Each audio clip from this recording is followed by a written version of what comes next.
كم آية تصلي كل يوم في التراويح أو في القيام بروحك أنت؟ كم آية قاعد تقرأ في الصلاة؟ اسمع هذا الحديث. قال صلى الله عليه وسلم: من قرأ 10 آيات في ليلة، بس 10 آيات، كتب له قنطار من الأجر، والقنطار خير من الدنيا وما فيها. أخذ الحديث الثاني: من قام ب10 آيات، يعني تخيل بس تقرأ الفاتحة وراها 10 آيات من أي سورة، لم يكتب من الغافلين. الله ما يكتبك عند فلان غافل، لا أبدا، هذا قاعد يصلي ب10 آيات، محتاج شيء بسيط.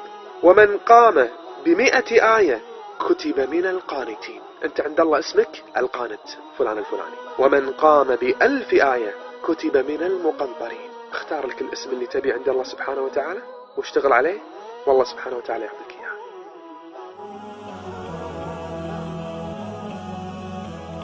قل لي لماذا، قل لي لماذا، قل لي لماذا لا تصلي؟